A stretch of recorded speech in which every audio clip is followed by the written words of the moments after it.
Welcome back, WNST, Towson, Baltimore, and Baltimore Positive. We are positively a drug city amongst friends today. I got my Maryland Lottery scratch-offs. I got a handful of friends here. We're going to be giving these away. We're going to be doing that all month long into April. It's 50th anniversary for the Maryland Lottery. Give them some love. Our friends at Window Nation as well, 866-90-NATION. You buy two, you get two free, and you get 24 months free financing. So Mr. Statham is here. He will may not I see let that a minute? Oh, the scratch-offs? Yes. You 21? I want to make sure that these are real.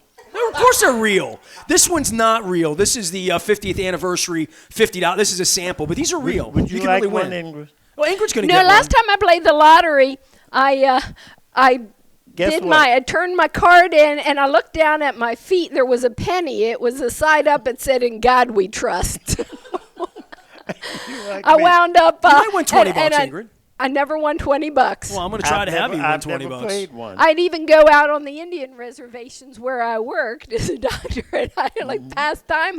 I thought maybe I'd have my moment, but ka-ching, ka-ching, ka-ching. It just You didn't that win. sound You're not a never winner. came. Ingrid, I'm a winner. I right. have to introduce you. This is Ingrid Kolstad. I'm going to give the full story in a moment, but Calvin Statham is here. This is my Halliburton. These are my people. We're in Dundalk. We're a drug city. I grew up a mile and a quarter from here in Colgate, and I've been shopping here my whole life. In 7th grade, the first day of 7th grade, it was like sort of revelational for me. Like nobody prepared me. My parents didn't explain to me about getting on a bus and changing class. Like literally, I was lost. Like I showed up 7th grade. I didn't know what I was doing. I wasn't afraid or anything, but I was like, I didn't know where to go, where to stand. I didn't know about moving classes. I didn't know about 45-minute periods. I didn't know about any of this stuff. But I came in, and Ingrid was in my homeroom. So was Stephanie, who's in the room right now. And I had the worst crush on Ingrid Kolstad in 7th grade. It's the first girl I ever had a crush on. And she's gone on to be this, like, incredible character in my life because I have a friend of mine in Antarctica right now putting pictures of penguins and stuff up. And Ingrid went on to become a doctor, and you live in Annapolis. I just want to give you, before I bring you into this crazy conversation, he starts making fun of you too, because you're about to get it. You're about to get crushed. You don't know. I'm aware. You know you're getting crushed today. Tell everybody about yourself a little bit, because you're a doctor and you went to Maryland. I mean, you went off on this journey and you wound up back here because you were in Florida for a long time, right? I was all over the world. I traveled 7 continents, and it's like the Velveteen Rabbit. You know that book? No. Yeah, it's a children's story, and there are these toys on the shelf, and they're talking with each other. The kid gets sick from infectious condition, rubella or measles or something, and all the animals and the toys have to go. And the toys are talking among themselves. This was like way precursor to Toy Story. And I do remember this now. They said that the Velveteen Rabbit was like, you couldn't be fragile. You couldn't have rough edges. You couldn't break easily to be real. And Dundalk, of course, is my real anchor. This is my real place. You can't hide in Dundalk. You know, you tried to hide between this new hairstyle that you had. You know, but you can hide. I didn't have it going back then. I You know know the truth that I Hair's can't out. hide. That's it. You know, it's all good. Welcome. It's good to have you.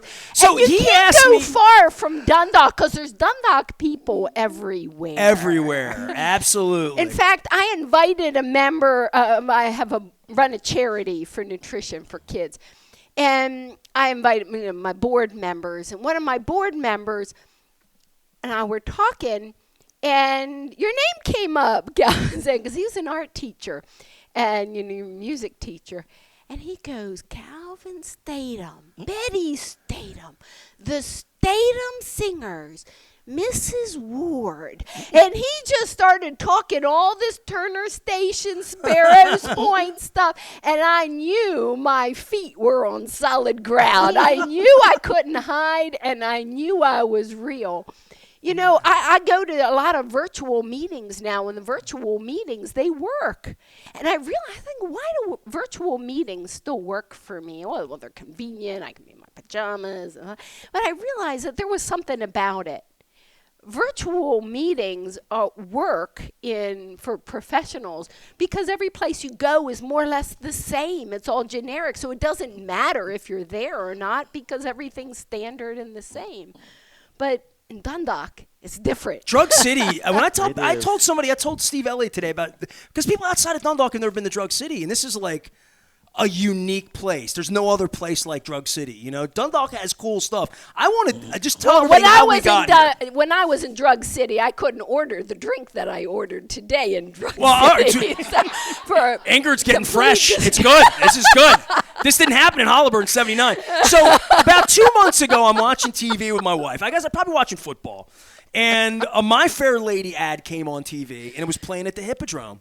And I said to Jen, I said, man, My Fair Lady is like one of the great cool things I did in my life. I was in My Fair Lady. And I always tell my wife, and there's no video of it. There's very few pictures. Jeff Cram, I think, found some pictures that he was going to send up to me as well. And he played the lead. He played Henry Higgins in it. So 2 months ago, My Fair Lady, and I said to Jen, do you want to go? And she's like, yeah, sure. And we like shows. We'll go down and see it. We saw Wicked. We'll go see something. And I said, I wonder how Mr. Stathem's doing. I wonder if I could take him with me, if I could find him. So Patrick is your son, is my Facebook friend, and I've been trying to track him down for years. So I ran into Mr. Statham with my mother when my wife was in the hospital infirm with leukemia back in, I guess it was 15 or 16 in that time, because my wife wasn't with me. Because my wife would have remembered him because he's a force of nature, right? So I saw him, and I said, we got to get together. My wife, hospital, cancer, hope to keep her alive. She's here. She's beautiful. It's good. But we never saw each other. It was with my mother, and then my mother died, and we never got together. And I called you, and you stonewalled me, Statham. And we didn't get together a couple, 3 years ago. And I said, all right, I'm going to call him. So I called you. And tell everybody the hard time you gave me. I can't go out, I'm old. You talk too fast. So all of that going on. So I get him, and Lori Piper and Jerry Piper saved me and my wife on the Crab Cake Tour 2 summers ago with their boat in St. Michael's and put us up for a couple nights, COVID-free, in the middle of the plague. And they jumped on my Facebook, and we had talked about you on a boat that night, having late night beers on a boat in St. Michael's during a storm. We're just out on the boat, their dog, it's summertime. And Calvin Statham, and Jerry's like, oh, I love Calvin. I'm like, all right. So it hit me that they knew you well enough to harangue you, like to grab. So I called Lori. I said, we're going to double team Statham, and we're going to get him down to My Fair Lady. So Lori's like, Jerry and I'll pick him up. And I'm like, I'll buy the tickets.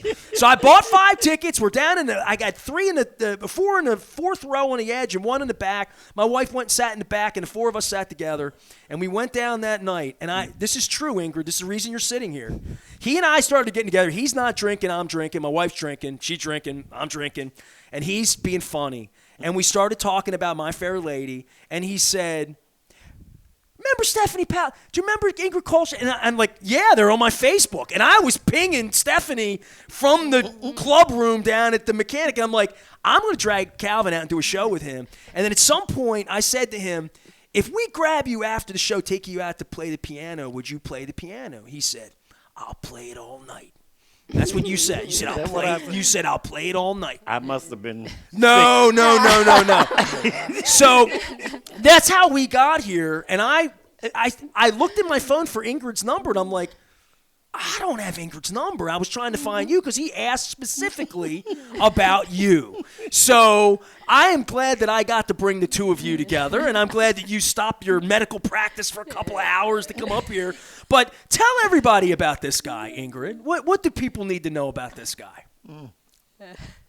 Be careful. What do you remember about this guy? Be careful. You're the person who taught me something before I knew I needed to know it. Oh, okay. I like that. Well, you played the piano, right? You came into school. Yes, I do. Well, but not so well. No, but you played the piano when you were 10 years old, 11 years old, right? She played for me. That's one of the things I remember about Ingrid, too. She played for me one day. You did.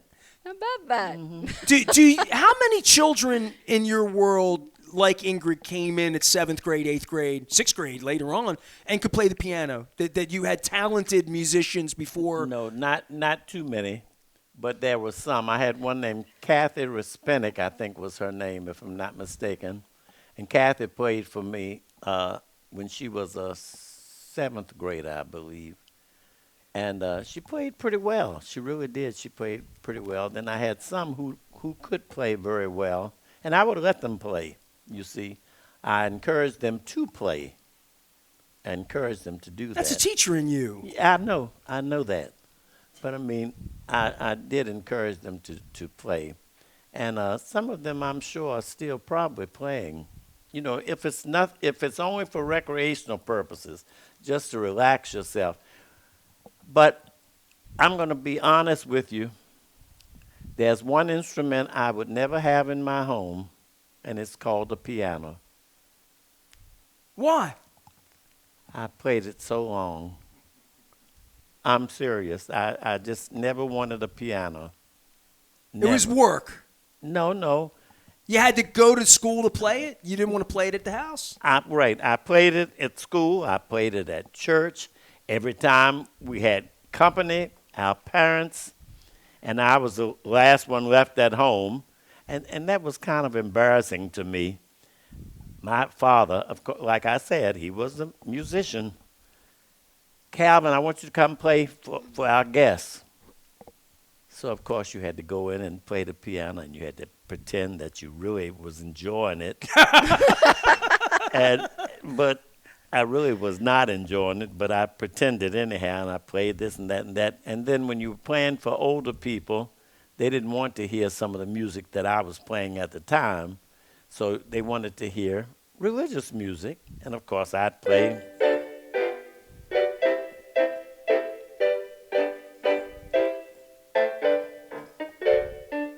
I'm glad I brought this. Thanks to my son for this. I would play something like that. And the grown-ups would say, "You didn't look down at your hands." I said, "No, I didn't." "Well, how did you do that?" I said, "My sister. She taught me, start where you want to start. After that, Feel it. feel it." There you go. Now you're getting it. That's exactly See, I what was you missing told a me. finger, so I could never And feel it. And I listened to Ingrid talking about Dundalk people. Now I'm going to tell you some more stories, which are true. I was on Disneyland stage, the Golden Horseshoe Theater, and all of a sudden, with the Clara Ward Singers, out of the balcony, "It's Statham!" I couldn't get over it to save my life. I mean, they yelled Statham, and they were there visiting Disneyland in California. And, of course, after the show, they came up to see me.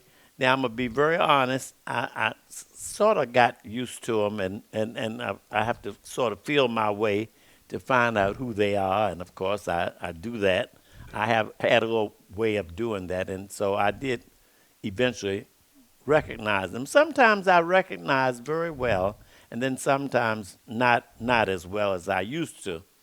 But that was one time, and my wife was from Detroit, Michigan, and we were in shopping mall in Detroit. I heard it again. "It's Statham!"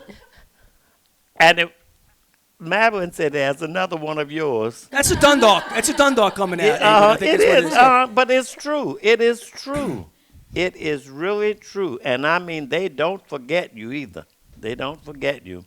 My children, I have to say this for all of you, they really have made me feel loved, wanted, and everything else. And it was just a pleasure to teach, the children. I mean, and they were I'm going to say it again because I never say it enough. They were my children. I loved them. They were my children. And Madeline tells me all the time, like I told you before, "Calvin, they are grown. They have children of their own. They have their parents." I said, "But still, I'm not trying to interfere with the parents. I'm not trying to interfere with the children. I just want them to know that they are still my children." I feel 12 years old right now, don't you, Ingrid? That's the way I treated them. And I mean, what more can I say? Love is love, and I don't care who knows it. I love my children. And at the time I came to Holabird, like I said, it was an unusual situation. It was a very unusual situation. In a way, I was frightened. I was one of my kind there, the only one of my kind there, you see, teaching. But my children, that's when I started calling them my children. And I mean that. They made me a teacher. They made me a teacher. And I love them until this day. Any of the children, I get choked up just talking about them. But any child that I have taught, one thing they can say, Mr. Statham tried to do the right thing by children, but Mr. Statham also wanted to discipline his children, but Mr. Statham was always made proud by his children. So you see, I have so much to be thankful for. Lots of teachers forget that sometimes, and I'll get on them. I get after them sometimes. I said, let your children know how you feel. Let them know how you feel. They are old enough to know, and they want to know how you feel. And if you cannot be true about it, don't say it. If you cannot be for real, don't say anything. Just keep quiet. But I'm going to be for real, and I've always tried to be for real. Mr. Statham, your voice has not aged. Oh, yeah. Well, so you are justified in calling us your kids. I almost want to make him mad just to get that look in his eye. You know, I want to. So let me say this. I asked you this that night, and I want our friends that are here and people that were involved. I remember the time with My Fair Lady, and I'll give you a hard time about Freddie, and I'll sing and do all that stuff with you in a minute. But you did a lot of shows, and I remember being in your class and seeing the little booklets for Bye Bye Bird, the shows you'd already done, South Pacific, West Side, whatever the stories were. And I'll bring Stephanie in on this because I thought you were going to do Annie with her, but you did My Fair Lady our year, right? And I remember being a part of it, and we would go down to Dundalk Middle School, but it was like hard work. I played on sports teams, you know what I mean? I had been a part of things. I had been in the Cub Scouts. I had been a part of group activities. And as a kid, I mean, I'm 11, 12 years old or whatever, and your choral things were hardcore, and you were demanding on, you know, singing at Christmas and spring. But the show and what you brought to it, I don't want to get too emotional thinking about it, but, like, you made us feel like we were great. Like, the night we went on stage that night, we thought we were, like, on Broadway, and you had us beaten into doing it perfectly. You know, like, it was going to be perfect, and you were adamant about it, and you were prepared me for real life because it was freaking business. This was serious. It was important, and you had to do it right. It was really, really important. And I don't know that everybody got – you called it love. I would call it discipline. You know what I mean? But there was a discipline that you brought to that. But it was a combination of both. Don't leave out the love and don't leave out the discipline. They went together. They go together. And if you know that, if you knew me, you saw that go together. Oh, yeah, there's no question about that. But I thought they paid you to do that. Like, No. I asked you, did you have to put a show on? Was that part of, like, your job that you had to do it? Because the amount of work you put in with every Ingrid, every person to sing their songs, do their parts, there was no 3 people helping you. You had a time in your office, and you had to sit and learn your song. And if I would have been Freddie like Lou Vishoni, I would have had to sit with you and learn it. And, you know, like all of that, right? But see, here's what I'm saying to you. You get that in? Okay, I got that in. When I came out of high school. Where's Lou? When I came out of high school, we had done shows like that. My sister was famous for doing shows down in Turner Station. And she brought so many children out of the woodwork at Sowers Point. Had you been in her shows? Your yes, sister's shows? Of course. And but like I said, I patterned my teaching life. She was my mentor. My own sister was my mentor. I didn't know this. I'm glad that you're hearing these stories. She taught me. She taught my brother also. My brother that was killed in the car accident. But she taught us. But when I started myself, I did not want to bring to the children a Mary Had a Little Lamb show or a Three Blind Mice show. I said, no, I'm not doing this. I'm going to do a real show. And I started with something called operettas. The first operetta I put on was called Marrying Marian. And I had two brilliant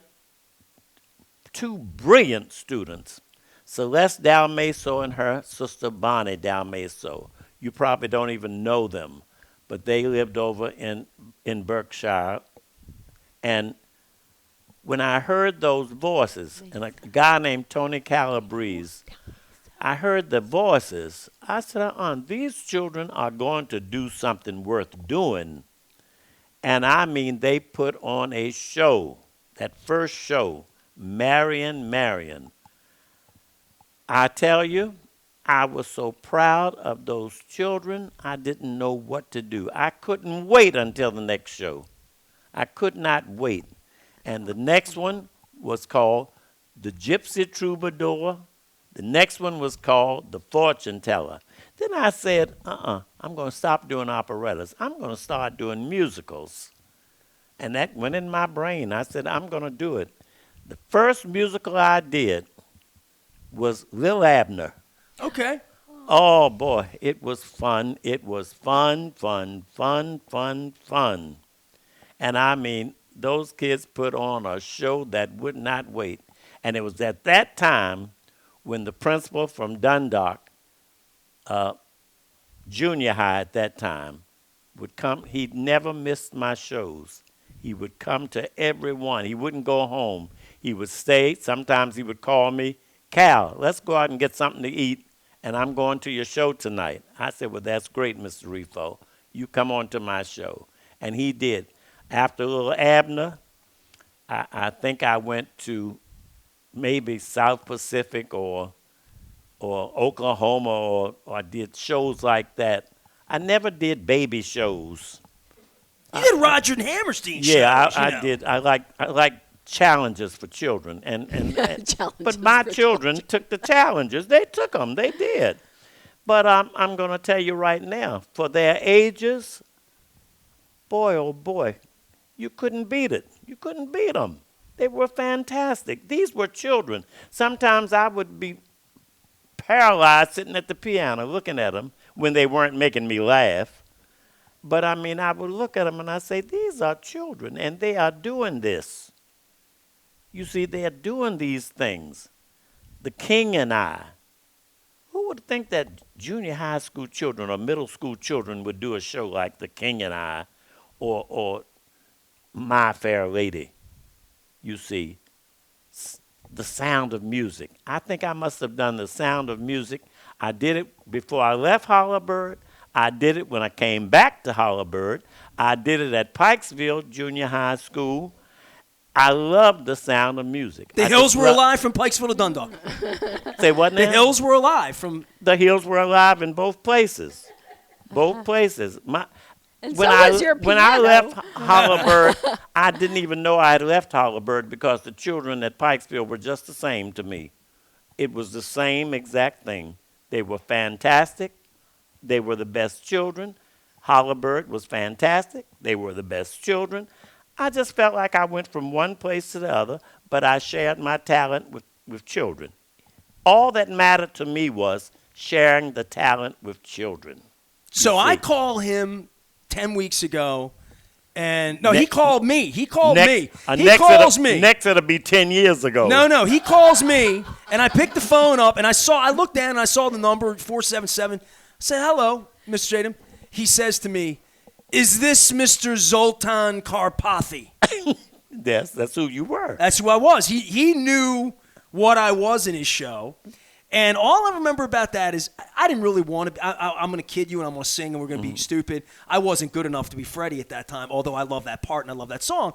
But you made me this crazy Hungarian speech pathologist. But more than that, I didn't know anything. I did my part. I tried to learn my lines. I wasn't very good at it. I'm still not good at remembering lines.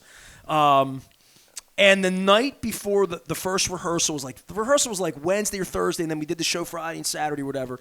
And I showed up, and all I remember is your wife she did makeup.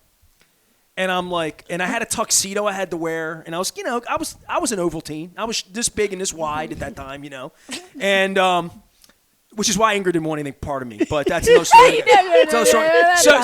So your wife did my makeup, and she brought me this dead rat, and she glued it onto my face. And every night for 3 straight nights, I know what your wife was in my face. I smelled her. Like she was up doing all this makeup. I had 2 hours of makeup and glue, and I had to let it sit on my face and like all of this stuff. Stanley Jablonski just walked in. Look at you. Whoa. From Chicago, Illinois to Dundalk. Look at you. So your wife put this stuff on my face, and all I remember, Calvin, I still think I got the glue behind my ears. My skin peeled off. It was awful. So I am so angry at you for giving me that part, and I'm mad at your wife for doing that stuff on my face. I was traumatized, Mr. Statham. Oh, that's too bad. That's too bad. That's to my point about Dundalk being real. It was tough, man. But hard to be all I remember is I was trying to flirt with Ingrid at Squires afterwards, and I had all of this glue behind my ears. I got glue all over me. Calvin Statham is here. Ingrid Kolstadt's here. We have friends here. Stephanie's here. I want to talk to My Fair Lady when we come back. I've got yearbooks. Is there anything you want to say to him before I let you get out? Because you got to get on the road. Tell everybody what you do with health and stuff and where to find you. Because, you're a special person, and I want to make sure everybody knows what you do. Oh, wow. Well, thanks. I was thinking about what I was saying about Calvin Statham teaching me what I needed to know before I needed to know it. I liked hanging out by the piano, hiding under the piano, or by the piano, or whatever. And he would make the piano, vibrate in these different ways. And I'm like, how come the piano can, sing on its own as well as that? My piano didn't do that. He played it differently, is what you're saying? Yeah, so when I was there, in the chorus, kind of put my hand on the piano. And then I went to, part of my medical training and stuff, I was at Gallaudet to learn, it's a school for the deaf. And they said, you come into the dance. And I thought, dance? How do you dance? And then I remembered the piano, and that's what they all did. There were people standing on the walls and around the piano, putting their hands there to get the rhythm. And I said, that's it. I got it. You feel the rhythm. It's something internal. It's more than your ears. It's your whole body. You kind of have to put yourself into it. I've been fascinated the effects of rhythm. And the other thing is you helped me impress people. Mm-hmm. When I was first time I married into a family that observed Passover, and I started crooning stuff like "Go Down Moses," and they're like, "Whoa, where'd you learn that, Kolstadt?" They didn't know you had a soul background. They knew that. They knew you would spend some weekends with the Statham Singers back in Dundalk in the 70s. Absolutely. Well, Ingrid Kolstaddt and Calvin Statham are my guests. It's all brought to you by the Maryland Lottery. I got some scratch-off tickets. Stan's going to get one, even though he's from Illinois these days. It's also brought to you by our friends at Window Nation. I want to take a break. We're going to get some more drinks. We're at Drug City. We're upstairs with the tasting room at the fountain. Come on by. Say hello. Can I do this for Ingrid? Sure, play. Go down, Moses, way down in Egypt, and tell old Pharaoh, let my people go. There we go. All right, we got to take a break. Woo, it's good. WNST, Taos and Baltimore, stay with us. Oh, boy.